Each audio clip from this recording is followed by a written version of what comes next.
আসসালামু আলাইকুম, কেমন আছেন সবাই? আলহামদুলিল্লাহ আমি ভালো আছি। সবাইকে রমজান মাসের অনেক অনেক শুভেচ্ছা। আজকে নিয়ে এসেছি হোম ডেকোরের স্বর্গে। হ্যাঁ, ঠিকই শুনেছেন, হোম ডেকোরের স্বর্গে। তো কোথায় পেলাম আমি হোম ডেকোরের স্বর্গ?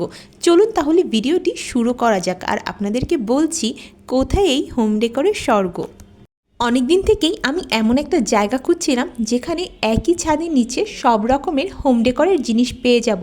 আর কিছুদিন পরে আমি খুঁজতে খুঁজতে সেটা পেয়েও গেলাম, আর সেটা আমাদের মোহাম্মদপুরেই। ভাবা যায় মোহাম্মদপুরেই আমাদের হোম ডেকোরের স্বর্গ আমি পেয়ে যাব, এটা তো আমি ভাবতেও পারিনি। হোম ডেকোরের এমন কোনো জিনিস নেই যা এখানে আপনি পাবেন না। আমি তো এখানে আসার আগে ভাবতেই পারিনি একই ছাদের নিচে আমি এত কিছু পেয়ে যাব। এখানে ভ্যারাইটি রকমের জিনিস আছে, আপনি যা চান তাই পেয়ে যাবেন। একদম আপনার ঘর সাজানোর জন্য পারফেক্ট একটা জায়গা। তো এখানে ৬০ টাকা থেকে শুরু করে ৯,০০০, ১০,০০০, ১৫,০০০ পর্যন্তও কিন্তু আপনি জিনিসপত্র পেয়ে যাবেন। তবে আমি একটা কথা বলে রাখি, এখানে কিন্তু দামাদামি করার কোনো সুযোগ নাই। আপনারা যদি ভেবে থাকেন এটা একটা দোয়েল চত্বর, তাহলে কিন্তু ভুল ভাবছেন। দোয়েল চত্বরে কিন্তু আমরা দামাদামি করার সুযোগ পাই, কিন্তু এই জায়গায় একদম ফিক্সড প্রাইস। দোয়েল চত্বরের সব জিনিসই এখানে পাওয়া যায়, কিন্তু একটু বেশি দামে। যারা মোহাম্মদপুরের আশেপাশের জায়গায় থাকেন তারা কিন্তু চাইলে এখান থেকে কিনতে পারেন। তো আমার কাছে এই রেড কালারের দোলনাটা খুবই ভালো লেগেছিল। এটার দাম খুব সম্ভবত ৩,০০০ অথবা ৪,০০০ চেয়েছিল। তো আমি ভেবে রেখেছি যদি কখনো আমি দোলনা কিনি তাহলে এখান থেকেই কিনবো। তো এই সাদা দোলনাটা দেখুন, সাদার ভিতরে লালের কম্বিনেশন আমার দারুণ লাগে, কিন্তু আমার বাসায় এত বড় জায়গা নেই। তো এই ফ্লাওয়ার ভাসগুলোর দাম মোটামুটি কমই ছিল, তো আমার কাছে এগুলো ভালো লেগেছে। এই হলুদ ফুলদানিটা আমার কাছে সবথেকে বেশি ভালো লেগেছে, এটার দাম ছিল ৩০০ টাকা। তো এই যে আমি একটু ঘুরছিলাম আর দেখছিলাম, কিন্তু আমি কিন্তু আজকে উদ্দেশ্য করে এসেছি আমি কোনো কিছুই কিনবো না, কারণ আমার বাসায় এত জিনিস হয়ে গেছে যে আমার বাসায় আর কোনো জায়গাও নেই। তারপরও দেখার পর ইচ্ছে করছিল যে সব কিছুই নিয়ে যাই। আসলে মেয়ে মানুষ এমনই হয়, ঘর সাজানোর জন্য সবসময় পাগল থাকে। এরপরে দেখুন এই ল্যাম্পগুলোর দাম কিন্তু প্রচুর ছিল, ২৮০০ টাকা করে। এই সেম ল্যাম্প আমি দোয়েল চত্বরে দেখেছিলাম ১৫০০ টাকা করে। তো এগুলোর দাম অনেক বেশি চাচ্ছিল, সো সেই জন্য আমি নিয়ে আর আমার বাসায় বললাম আগেই জায়গা নেই। তো এই আয়নাগুলো আমার কাছে খুবই ভালো লেগেছিল। তো বিভিন্ন ভ্যারাইটি রকমের বেতের আয়না ছিল, আমার কাছে খুব ভালো লেগেছিলো। এই সেন্টার টেবিলটাও কিন্তু অনেক বেশি সুন্দর, মনস্টার পাতার। তো আমি ভেবে রেখেছিলাম যদি কখনো আমার বাসায় জায়গা হয় আর আমি যদি কখনো সেন্টার টেবিল নেই তাহলে এই টাইপের সেন্টার টেবিল নিব।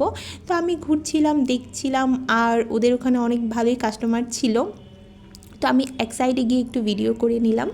সো দোকানের যিনি ম্যানেজার ছিলেন তার সাথেও আমরা একটু কথা বললাম। তো তিনি বললেন যে তারা কখনোই তাদের প্রোডাক্টের কোয়ালিটির সাথে কম্প্রোমাইজ করে না, এখানে খুবই ভালো কোয়ালিটির প্রোডাক্ট পাওয়া যায়। তো এই যে ছোট নৌকাগুলো, এগুলো ১০০ টাকা করে ছিল। এই ঘরগুলো ১০০ টাকা করে ছিল। তো এখানে একতারা ছিল। তারপরে এই যে দেখুন, এটাকে কি বলে আমি জানি না সঠিক। তো অনেক রকমের শোপিস ছিল, টেলিফোন ছিল। তো এই টেলিফোনগুলো আমার কাছে খুবই ভালো লেগেছে। তো খুব সুন্দর সুন্দর আসলে জিনিসপত্র এখানে ছিল। আসলে আমি দেখে কোনটা রেখে যে কোনটা নিব, কি করব আমি সেটাই বুঝতে পারছিলাম না। আমার হাজব্যান্ড বলছিল যে তুমি কিন্তু বাসা থেকে বলেই এসেছো কিচ্ছু নেবে না, সো একটা কিছুও নেবে না।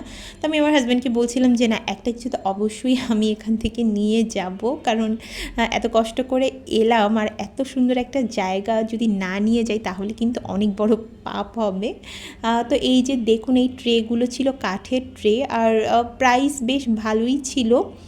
তো এই জন্য আর আমি নিলাম না, আর আমার বাসায় ট্রে আছে। তো এই ফুলদানিটাও আমার কাছে ভালো লেগেছে। আসলে আমি ফুলদানি অনেক বেশি পছন্দ করি, আর আমি যেখানেই যাচ্ছিলাম দেখলাম যে অনেক ফুলদানি ছিল, আমি ফুলদানি বারবার হাত দিচ্ছিলাম। আর এখানে ছিল ড্রিম ক্যাচারগুলো ৩০০ থেকে ৪০০ টাকা করে ছিল।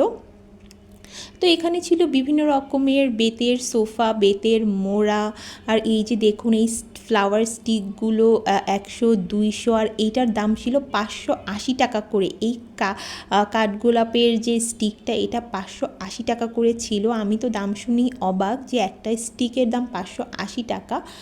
তো এরপরে ছিল এই সুন্দর সুন্দর ফুলগুলো। এই ওয়াল হ্যাঙ্গিংগুলোরও কিন্তু অনেক বেশি দাম ছিল, 800-900 করে। তো যারা বাসায় ওয়াল হ্যাং করতে চান এভাবে, তো তারা নিয়ে যেতে পারেন এগুলোর দাম ছিল এই যে দেখুন 900 টাকা করে। তো আমার কাছে আসলে অনেক বেশি প্রাইস মনে হয়েছে, এগুলো আমি খুব কম দাম দেখেছিলাম 300-400 করে। আর এই আয়নাটা আমার কাছে ভীষণ ভালো লেগেছে, এটার দাম ছিল 3800 টাকা। অনেক বেশি প্রাইস আসলে, 3800 টাকা দিয়ে আমি আরও অনেক জিনিস কিনতে পারবো। তো এখানে কিন্তু মাটিরও অনেক জিনিস ছিল। আর হ্যাঁ বলে রাখি, এখানে মাটির জিনিসের দাম খুবই কম ছিল। আমি দুটো মাটির পেয়ালা দেখেছিলাম যেটার দাম ছিল মাত্র 60 টাকা। তো আমার কাছে খুবই কম দাম মনে হয়েছে মাটির জিনিসের, অনেস্টলি। তো এরপরে আমি এই দোলনাগুলো দেখে আমার খুবই ভালো লাগলো। আমি চিন্তা করে রেখেছিলাম যে আমার যদি অনেক বড় বারান্দা হয় তাহলে আমি এই দোলনাগুলো রাখবো, কিন্তু আনফর্চুনেটলি আমার বারান্দা অনেক ছোট। তো আমার বারান্দায় তো আসলে এগুলো ধরবে না। তো যাদের বারান্দা বড় তারা নিয়ে নিতে পারেন। আসলে এখানে এত জিনিস ছিল, আমি পুরোটা কাভারও করতে পারিনি, যতটুকু সম্ভব ততটুকু কাভার করেছি। এই যে এখানে ভ্যারাইটি রকমের ঘড়ি আছে, আসলে আমি কি বলবো, এখানে নেই এমন কোনো জিনিস নেই। হোম ডেকরের পুরো যে স্বর্গ, আসলেই এটা একটা স্বর্গ। তো আমি ফাইনালি একটা জিনিস পছন্দই করে ফেললাম, আর এটা হচ্ছে বেতের এই সাইকেলটা। তো আমার হাজব্যান্ডকে অনেক বলার পরে সে রাজি হয়ে গেল নিতে। প্রথমে বলছিল যে না নিতে হবে না, পরে তারও ভালো লেগে গেল। আসলে এত কিউট ছিল এই সাইকেলটা, কি বলবো। তো এখানে রিক্সাও ছিল আর ছিল টেলিফোন বুথ। তো আমি রিক্সা আর টেলিফোন বুথ আর সাইকেলের মধ্যে একটু কনফিউজড ছিলাম যে আসলে আমি কোনটা নিব। পরে আমার হাজব্যান্ড আমাকে হেল্প করলো, বললো যে তুমি ওই কিউট বেতের সাইকেলটাই নাও, ওটা ভালো লাগবে ড্রয়িং রুমের জন্য। তো ফাইনালি আমি ওটাই নিয়ে নিলাম। আর এই ছিল এটার এন্ট্রি। তো দেখুন দোকানটা কিন্তু বেশ বড়। আর এই সাইকেলটার দাম ছিল 600 টাকা, আর ফ্লাওয়ার স্টিকের দাম ছিল 150 টাকা। তো টোটাল 750 টাকা। তো আমার তো খুবই ভালো লেগেছে দোকানটা, যদিও প্রাইস একটু বেশি, তারপরেও আমার কাছে খুবই ভালো লেগেছে এবং ওদের প্রোডাক্ট কোয়ালিটিও অনেক ভালো।